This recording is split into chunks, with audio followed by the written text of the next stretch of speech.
Praise the lord, hallelujah. प्रभु का धन्यवाद करते हैं। आज मैं और आप इस स्वतंत्रता दिवस में हैं। असेंबली ऑफ बिलीवर चर्च बादली में आपका स्वागत है और मैं विश्वास करता हूं कि आज की सुबह शुरुआत से लेकर और अब तक हमारी अच्छी रही है और परमेश्वर आगे भी सब अच्छा करता चला जाए। Hallelujah, hallelujah. उनका धन्यवाद करते हैं। बहुत अच्छी अच्छी बातें आप सबने शेयर करी। बड़ा अच्छा लग रहा था। जो बच्चा बोल रहा था, बाइबल से बोल रहा था, बिब्लिकल बोल रहा था, बहुत अच्छी बातें बोल रहा था और लोग खूब आनंदित हो रहे थे। ऐसा नहीं लग रहा था किसी को सुस्ती आ रही हो, किसी पे उदासी छा रही हो। प्रभु का धन्यवाद करते हैं। हम प्रभु में हमेशा सरगर्म रहे। Hallelujah, hallelujah. जल्दी से एक बात बताऊंगा आपको। आज का जो टॉपिक है वो है आत्मिक आजादी। Praise the Lord. आत्मिक आजादी। प्रभु का धन्यवाद करते हैं। इफिसियों की पत्री उसका पहला अध्याय और उसके 7वें पद से आपसे बात करूंगा, लेकिन ये शुरुआती आयत इसलिए रख रहा हूं क्योंकि मैं और आप जान सके हमारी आजादी का कारण क्या है।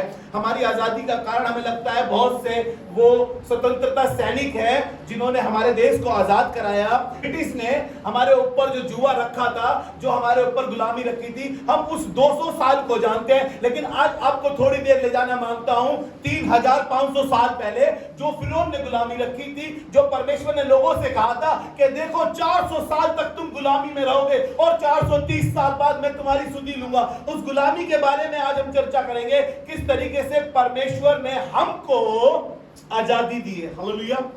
3500 साल पहले परमेश्वर ने हमें आजादी के महोत्सव में लेकर गया था, आजाद कराया था और फिरौन की गुलामी से परमेश्वर ने अपने लोगों को आजाद कराया। वहां की गुलामी जो थी इन ब्रिटिश लोगों से भी कहीं भयंकर थी। ना तो पैर में जूती पहन सकते थे, ना उनके बच्चे स्कूल ट्यूशन जाया करते थे। उनको मालूम था गुलाम की औलाद है और हमें गुलामी ही करनी है।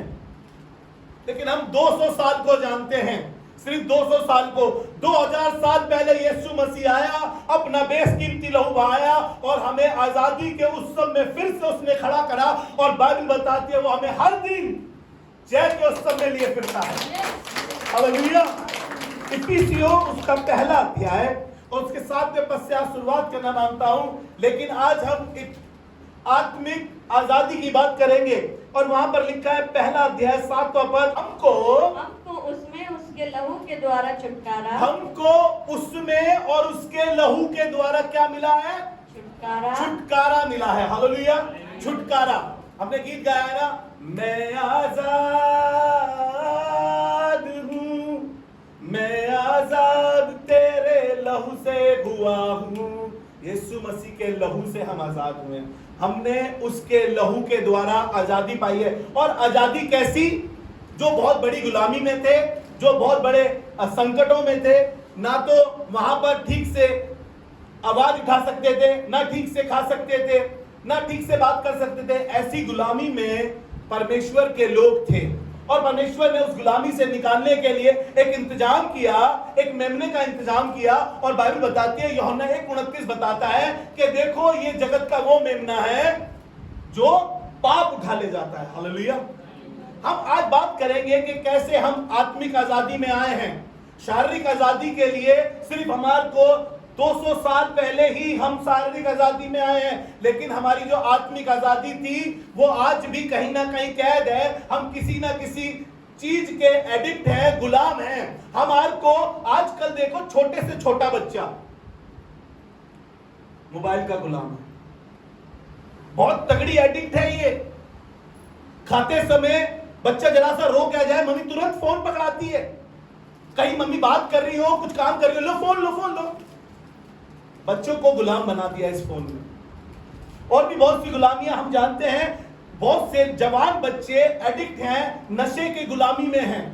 लेकिन आपको पता है बाइबल क्या बताती है? अगर हम पढ़ के देखें पहला पत्र उसका पहला अध्याय इसका 18वां और 19 पद पढ़ते हैं, वहां पे लिखा है कि हमारा छुटकारा सोने चांदी से नहीं हुआ है। आपके घर वालों ने चाहे गुम्मट बना दिए हो सोने के, चाहे खूब चढ़ाए हो, लेकिन आपको पता है जवानों का छुटकारा नहीं हुआ है। आज भी वो गुलाम है और बाइबल बता रही है कि तुम्हारा छुटकारा सोने चांदी से नहीं वरन मसीह के बेशकीमती लहू के द्वारा हुआ है। हालेलुया। कैसे हुआ है छुटकारा? मसीह के बेशकीमती लहू के द्वारा। सिर्फ 200 साल की बातें ना सोचिए। सिर्फ 200 साल पहले की बातें ना सोचिए, जो अंग्रेजों ने किया है, जो ब्रिटिश आए थे उन्होंने क्या किया है। आपको बताऊं, बात करें इस बात की कि हमारे साथ हुआ क्या। हम अच्छे भले, परमेश्वर ने, बाइबल बताती है कि परमेश्वर ने मनुष्य को सीधा बनाया, मनुष्य बिगड़ गया, मनुष्य ने अपनी इच्छा के अनुसार करना शुरू करा, मनुष्य ने अपने लिए अपने अनुसार देवता बनाए, अपने अनुसार वो चलने लगे, और परमेश्वर को इस बात से बड़ी दिक्कत हुई या परमेश्वर बड़ा दुखित हुआ।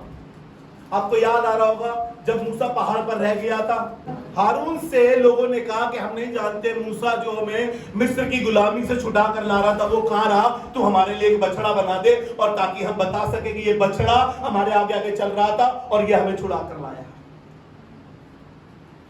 छुटकारा तो मेमने के लहू के द्वारा हुआ है, लेकिन लोगों ने कहा कि हमारी आजादी, लोगों ने नारे लगाए, अच्छे नेता थे, मैं खिलाफ नहीं हूं, उन्होंने हमारे देश को आजाद कराने में बहुत संघर्ष किया है, बहुत मेहनत करी है, खून बहाया है, खून मांगा भी है। लेकिन मैं परमेश्वर का धन्यवाद करता हूं, इससे पहले देश के नेता आते, इससे पहले देश के नेता खून बहाते, यीशु मसीह ने कलवरी पे अपने लहू का कतरा कतरा तक बहा दिया ताकि हम आजादी से इबादत कर सके। क्यों? वो कह रहा था कि फिरौन मेरे लोगों को जाने दे ताकि वो मेरी इबादत कर सके। परमेश्वर सिर्फ इतना चाह रहा था कि उसके लोग उसकी इबादत कर सके, इसलिए वो उन्हें आजाद कर रहा था। लेकिन आज भी हम किसी ना किसी चीज के गुलाम हैं, और आजादी को हम बनाते तो हैं। बहुत से लोग देशभक्ति गीत चला रहे, बहुत से लोग छतों पे पतंग उड़ा रहे, बहुत से लोग बाइकों पे झंडा लगा के लहरा रहे, लेकिन आपको बताऊं यीशु मसीह हमारी कौम का वो झंडा है जो आसमान में आज भी लहराता है। हालेलुया। हमारे अपराधों की क्षमा उसके अनुग्रह से हुई है, उसके उस बेशकीमती लहू के द्वारा हमारा छुटकारा हुआ है। हालेलुया। बहुत से प्रचारकों ने इन बातों को बाइबल में लिखा पवित्र आत्मा की प्रेरणा के द्वारा, ताकि हम इन चीजों को सीखें कि फिर से दासत्व के जुए में ना जुटो, फिर से उस कामों में मत जाओ। परमेश्वर ने तुम्हें देखो गुलामी से निकाला है। लोग मूसा को पता है क्या कहा करते थे उस गुलामी के बीच में? कहते थे क्या मिस्र में कब्रें कम थी जो तू हमें जंगल में मरने लिया? परमेश्वर उस गुलामी से छुड़ा कर ला रहा था। वहां जूते की नोक पर काम करते थे, थप्पड़ खा खा के उनको खाने मिलाते थे, जैसी थप्पड़ पड़ता था वैसे खाना मिलता था। उनके बच्चों को मालूम था कि हम गुलाम की औलाद है, हमें गुलामी करनी है। उनके पास कोई मोबाइल, कोई लैपटॉप नहीं था, कोई फ्यूचर, कोई करियर नहीं था उनका। उनको मालूम था हम गुलाम पैदा हुए हैं और हमें गुलाम ही मरना है। लेकिन परमेश्वर ने योजना बनाई, प्लानिंग करी। परमेश्वर ने मिस्र की गुलामी से, फिरौन की गुलामी से निकाल कर बाहर ला रहा है, लेकिन फिर भी परमेश्वर की परीक्षा कर रहे हैं, वाद विवाद कर रहे हैं। कभी कह रहे हैं क्या ये खारा पानी पिला रहा है, कभी मूसा पे बुड़बुड़ा रहे हैं, कभी परमेश्वर को दोषी ठहरा रहे हैं, कभी कह रहे हैं उसने हमें पानी को पिला के चट्टान से मार के, क्या हमें वो जंगल में मांस खिला सकता है?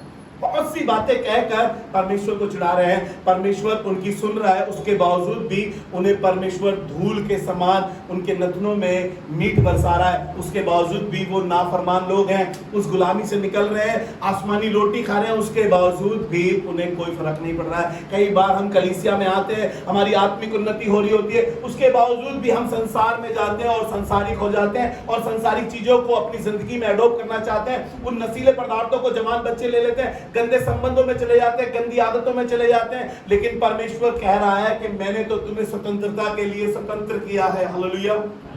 यूहन्ना 8 उसका 32, यूहन्ना 8 अध्याय और उसका 32, तुम सत्य को जानोगे और सत्य तुम्हें क्या करेगा? स्वतंत्र करेगा। Praise the Lord. सत्य क्या है?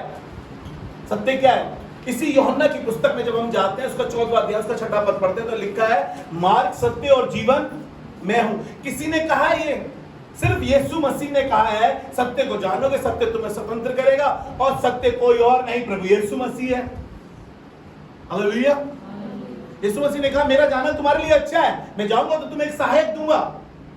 सहायक हमेशा साथ रहेगा क्योंकि हम आजाद हुए हैं, और जब हम आजाद हुए हैं वो सहायक हमें बताता है कि बेटा तू गलत कर रहा है, तेरी दोस्ती अच्छी नहीं है, देखिए दोस्त तेरा घर बर्बाद कर देंगे, ये रिश्ते तुझे एक गलत जगह पर ले जाकर छोड़ देंगे और तू बर्बाद हो जाएगा, और ये तेरा तमाशा बनाएंगे, दोस्ती करना छोड़ दे। खुदा कई बार अपने खादिमों के वसीले से, अपने लोगों के वसीले से बातें करता है, लेकिन हम नाफरमान लोग हैं, हम समझ नहीं पाते कि खुदा क्या कह रहा है। हालेलुया। 15 अगस्त आजादी का जो दिन है ना, ये 15 अगस्त सन 1947 में हमारा देश जब आजाद हुआ, ब्रिटिश लोगों से जब आजादी मिली, बहुत से सैनिकों ने ना, स्वतंत्रता सैनिकों ने बहुत सी क्या करी, बहुत सी संघर्ष करा उन्होंने बहुत आजादी दिलाने में। सिर्फ 200 साल पहले की बात है ये। कितनी? 200 साल पहले की बात है ये। और हम बात कर रहे हैं 3500 साल पहले की, जब हमें आजादी मिली। हालेलुया। और इस दिन पे क्या होता है, हमारा जो तिरंगा है, जो हमारा राष्ट्रीय ध्वज है, वो लहराया जाता है। और पहली बार जब ये तिरंगा लहराया गया, ये ध्वज लहराया गया, तो हमारे जो पहले प्रधानमंत्री थे पंडित जवाहरलाल नेहरू, इन्होंने ये झंडा कहां फहराया? ये अब तो लाल किले पे फहराया जाता है, उससे पहले ये झंडा लाल किले के लाहौरी गेट पर पहली बार ये झंडा पंडित जवाहरलाल नेहरू जी ने लहराया था। और इस दिन लोग पतंगे भी उड़ाते हैं, है ना। किसी से मैंने पूछा पतंगे क्यों उड़ाते हैं? हमारी कलीसिया में जवान है, उसको बहुत शौक है, लेकिन प्रभु का धन्यवाद करते हैं, बीते दिनों में उसने सीखा कि पहले मैं प्रभु का धन्यवाद करता हूं कि वो खुदा की इबादत में आया और मैंने उससे कहा था मैं तुझे जरूर बताऊंगा पतंग क्यों उड़ाते हैं। 1927 में ये पतंग उड़ाई जा रही थी इस बात के लिए क्योंकि एक साइमन कमीशन लोगों पर रखी जा रही थी। ये साइमन कमीशन रखी जा रही थी, तो उस समय जो स्वतंत्रता सैनिक थे, जो उस योद्धा थे, जो देश को आजाद कराने के काम कर रहे थे, उन्होंने ये नारे लगाने शुरू करे, साइमन तुम वापस जाओ, साइमन तुम लौट जाओ, ये नारे लगाने शुरू करे। लोगों ने ये नारे पतंगों पे लिखना शुरू करा और ये पतंगों पे लिख कर उन्होंने उड़ाए। और आपको बताऊं, तब से ये उत्सव बनाया जा रहा है और 15 अगस्त पे पतंगे उड़ाई जा रही है। हालेलुया। क्योंकि किसी ने मुझसे कहा कि पतंग दिखाती है आजादी को, तो किसी ने उससे कहा कि तू डोर पकड़ के क्यों खड़ा था भाई, फिर तू डोर पकड़ के क्यों खड़ा था भाई फिर, है? मैं आपको बताना मांगता हूं, ये आजादी के उस सीजन में ये चल रहा था। तो ये जब साइमन कमीशन रखी जा रही थी तो लोगों ने ऐसा किया, पतंगों पे ये लिखना शुरू करा। लेकिन मैं आज पतंग उड़ाने पे बात करना नहीं मांग रहा हूं, या मैं ये नहीं कह रहा हूं कि हमने पतंगों से सजाया है इसलिए हम पतंगों की बात कर रहे हैं। कहना मांग रहा हूं यीशु मसीह के लहू के द्वारा हमारा छुटकारा हुआ है। हालेलुया। हम बात कर रहे हैं 3500 साल पहले की। मेरे साथ निकाल के पढ़े, आपको अच्छा लगेगा। उत्पत्ति उसका 15 अध्याय उसका 13 पद। जो यहोवा ने इब्राहिम से बातें करी, और जब इब्राहिम से बातें कर रहा था तो परमेश्वर ने बताया कि देखो तुमने किया तो बेटा बहुत गलत है, लेकिन तुम्हारे को सजा तो जरूर मिलेगी, है ना, सजा जरूर मिलेगी। जी पढ़े।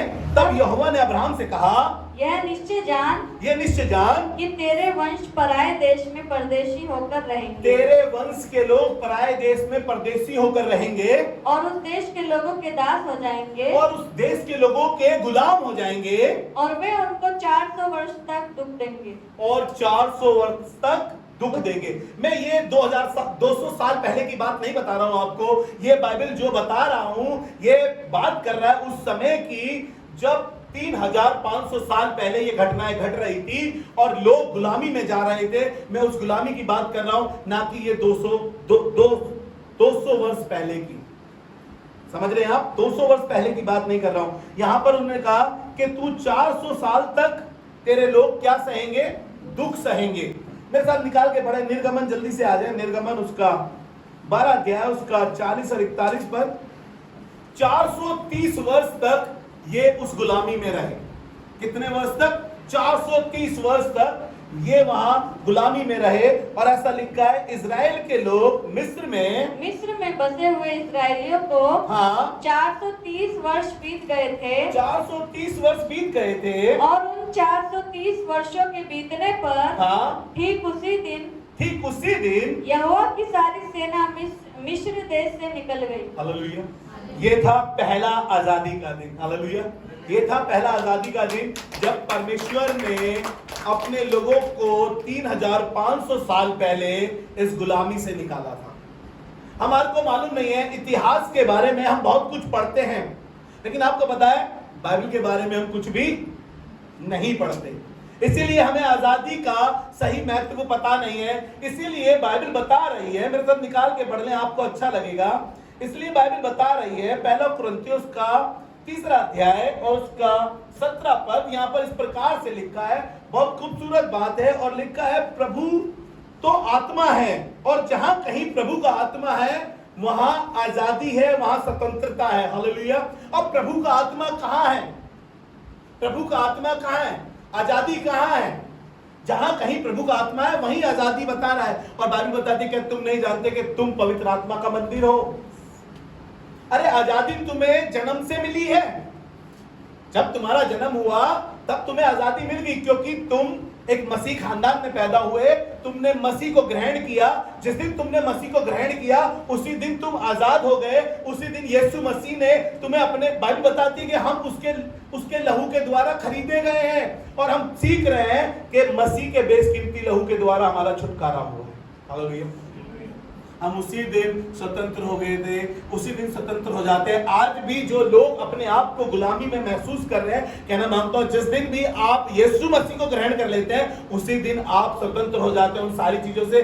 तब आपका आत्मिक जीवन शुरू हो जाता है। क्योंकि प्रभु के कलाम में एक बात मैंने सीखी, मुझे अच्छी लगी, क्यों लोगों की उन्नति, क्यों लोगों की तरक्की रुक जाती है, क्यों लोग कह रहे हैं कि इतनी मेहनत करने के बाद भी, इतना कमाने के बाद भी, इतनी स्ट्रगल करने के बाद भी, ओवर टाइम लगाने के बाद भी आज तक तरक्की नहीं कर पाए हो। क्योंकि बाइबल में एक खूबसूरत बात लिखी है और कह रहा है, जैसे तुम आत्मिक उन्नति कर रहे हो वैसे ही तुम सब बातों में भी उन्नति। आत्मिक उन्नति तो हमने की नहीं है, आत्मिक आजादी में हम जिए ही नहीं है। हमें तो शरीर की आजादी चाहिए थी, हम जहां मर्जी जाएं, हम जो मर्जी करें, कोई हमें रोके नहीं, कोई हमें टोके नहीं। हमारा काम जो है हम अच्छे से जानते हैं। ज्यादा लीडर बनने की ना दिखाओ हमारे को, हमारे ऊपर हेडगिरी मत दिखाओ। होंगे पापा तुम अपने होंगे, हम सब जानते हैं। इसलिए हमारी तरक्की रुक गई। पहले हम सब कुछ करना मांगते हैं, लेकिन यीशु मसीह के साथ अपना संबंध अच्छा करना नहीं मांगते। पहले कमा ले, पहले लड़की घुमा ले, पहले पैसा कमा ले, पहले मकान बना ले। हम इसी फ्राक में रहते हैं, पहले हमारा। और बाइबल क्या कह रही है? जैसे तुम आत्मिक उन्नति कर रहे हो, सब बातों में उन्नति करते हो। हालेलुया। हमें जरूरी है, वो कह रहा है जहां कहीं प्रभु का आत्मा है वहां आजादी है और वहां पर स्वतंत्रता है। देखिए, कहीं प्रभु का आत्मा आपसे ओझल तो नहीं हो गया, कहीं आपने सिमसोन की तरह गलत संबंध बना लिए, गलत जगहों पर चले गए, गलत रिश्तों में चले गए, और कहीं परमेश्वर का आत्मा आपके ऊपर से चला तो नहीं गया और आप कह रहे हैं मैं आजाद हूं। नहीं, आप सबसे बड़ी गुलामी में हैं, क्योंकि जहां कहीं प्रभु का आत्मा है वहां आजादी की बात हो रही है। हालेलुया। यूहन्ना 14 अध्याय उसका 16 और 18 पद पढ़ेंगे। मैं पिता से विनती करूंगा जी, और वह तुम्हें एक और सहायक देगा। क्या कह रहा है प्रभु यीशु मसीह? कह रहा है मैं पिता से विनती करूंगा, वो तुम्हें एक सहायक देगा कि वह सर्वदा तुम्हारे साथ रहे। हालेलुया। ओझल नहीं होएगा। जब पवित्र आत्मा आएगा तो वो तुमसे ओझल नहीं होगा। और वो कह रहा है कि मैं विनती भी करूंगा पिता से कि पवित्र आत्मा तुम्हारे साथ रहे, क्योंकि जहां कहीं प्रभु का आत्मा है वहां आजादी है, वहां स्वतंत्रता है। वो कह रहा है जी, आगे पढ़े जल्दी से। अर्थात सत्य का आत्मा जिसे संसार ग्रहण नहीं कर ध्यान से सुनिएगा। हर कोई होली स्पिरिट को रिसीव नहीं कर पाता है, ग्रहण नहीं कर पाता है। वो कह रहा है पवित्र आत्मा को जो संसार ग्रहण नहीं करता, क्योंकि वह ना उसे देखता है, ना उसे जानता है। तुम उसे जानते हो, क्योंकि वह तुम्हारे साथ रहता है, और वह तुम में होगा। इसीलिए तो उसने क्या, तुम नहीं जानते, तुम पवित्र आत्मा का मंदिर हो। हम जो सीख रहे हैं कि जहां कहीं प्रभु का आत्मा है वहां आजादी है। और वो कह रहा है मैं विनती कर रहा हूं तुम्हारे साथ रहे, तुम्हारे अंदर रहे, और तुम्हारे साथ वो कभी तुमसे जुदा ना हो। यूहन्ना रचित सुसमाचार उसका 8वां अध्याय 34 से पढ़ेंगे। और जो कोई पाप करता है वो पाप का दास है। Praise the Lord. अब पाप आप जानिए, कोई से भी आप सोच रहे हैं कि बस हमने तो बस झूठी बोला है, आप झूठ के फिर गुलाम है। ध्यान से सुनिएगा जवान बच्चों, आपको लग रहा है कि सिर्फ हमने तो झूठ ही बोला है, मम्मी से ट्यूशन ही तो जा रही थी, लेकिन ट्यूशन गई नहीं है, लेकिन मम्मी से बोला ट्यूशन जा रही हूँ। हम कह तो रहे थे जॉब पर जा रहे हैं अपने पति से, लेकिन जॉब पर गए नहीं है। हमने सिर्फ झूठ ही तो बोला है, और झूठ जो है बाइबल बताती है कि वो झूठ जो है शैतान की ओर से, और तुम झूठ के बच्चे बन जाते हो क्योंकि वो झूठ का पिता है। इसीलिए चोरी खीरे की और चोरी हीरे की बराबर से की। किसी ने कहावत करी, मेरे को लगा बहुत अच्छी बात कर रहा है, चोरी चाहे हम खीरे की कर रहे हो और चाहे हीरे की चोरी तो चोरी है। इसी प्रकार से छोटा सा झूठ कोई कहता है किसी झूठ से किसी का घर बस जाए। अरे एक झूठ छिपाने के लिए 1000 झूठ बोलने से अच्छा एक सच बोल दिया जाए। समझ रहे आप जी? पढ़े आगे। जो पाप का दास है, यीशु ने उनको उत्तर दिया, मैं तुमसे सच कहता हूँ कि जो कोई पाप करता है वह पाप का दास है। दास सदा घर में नहीं रहता, पुत्र सदा रहता है। यीशु मसीह ने हमें पुत्र कहा है। बाइबल में लिखा है, यूहन्ना 1 उसके 12 पद में लिखा है, जितनों ने उसे ग्रहण करा उसने उन्हें परमेश्वर की संतान होने का अधिकार दिया है। और बाइबल क्या कह रही है कि पुत्र सदा घर में रहता, दास नहीं। जब वो मुस्लिम बेटा लौट कर आया था, लूका 15 से बात कर रहा हूं, आपको मालूम है अच्छे से, जब वो बेटा लौट कर आया था तो उसने कहा था कि मुझे एक दास के समान रख ले। कैसे रख ले? एक दास के समान। गुलामी कर लूंगा तेरे घर में, मैंने स्वर्ग के विरुद्ध में, तेरे विरुद्ध में तो पाप किया है और मैं अब गुनहगार पापी तो हूं, तू मुझे दास के समान रख ले। लेकिन परमेश्वर का मोहब्बत, परमेश्वर का प्रेम देखो, उसने अंगूठी पहनाई, अच्छे कपड़े पहनाए, पैर में जूती पहनाई। फिर से बता रहा हूं, गुलामों के पैर में जूती नहीं होती थी, अच्छे कपड़े गुलामों के पास नहीं होते थे। अंगूठी दिखाती है तुम्हारे अधिकार को, कपड़े दिखाते हैं, जूती दिखाती है तुम्हारे अधिकार को, ताकि परमेश्वर के घर में तुम बेटे हो, गुलाम नहीं। और गुलाम घर में नहीं रहते, लेकिन पुत्र सदा घर में रहता है। और यीशु मसीह ने हमें पुत्र कहा है। ये आगे पढ़े 36 पर बहुत खूबसूरत बात लिखी है। इसलिए यदि पुत्र तुम्हें स्वतंत्र करेगा, तो सचमुच तुम स्वतंत्र हो जाओगे। हालेलुया। प्रभु यीशु मसीह हमें स्वतंत्र करेगा तो हम सचमुच क्या हो जाएंगे? स्वतंत्र हो जाएंगे।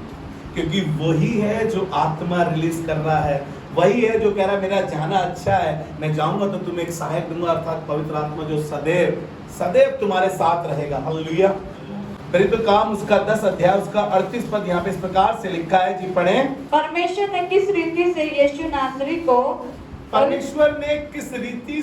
यीशु नासरी को पुत्र यदि तुम्हें स्वतंत्र करेगा तो तुम सचमुच स्वतंत्र हो जाओगे। और कहने लगा परमेश्वर ने किस तरीके से प्रभु यीशु नासरी को पवित्र आत्मा, किससे? पवित्र आत्मा से। जहां कहीं परमेश्वर का आत्मा है वहां स्वतंत्रता है। किस तरीके से प्रभु यीशु मसीह को पवित्र आत्मा से और पवित्र आत्मा और सामर्थ से अभिषेक किया, पवित्र आत्मा और सामर्थ से अभिषेक किया कि वह भलाई करता और सबको जो शैतान के सताए हुए हैं उन्हें अच्छा करता फिरा। हालेलुया।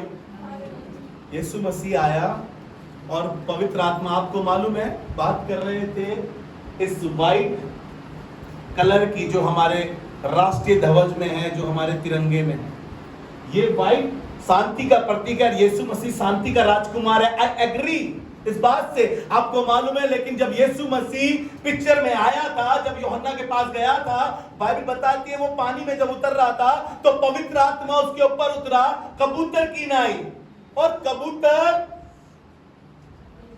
सफेद ही था। हालेलुया। मैं बहुत सी बातें आपको बताऊं, लोग अनजान हैं लेकिन करते वही हैं जो आसमान के खुदा ने सेट कर भेजा। हालेलुया जी। आगे पढ़े।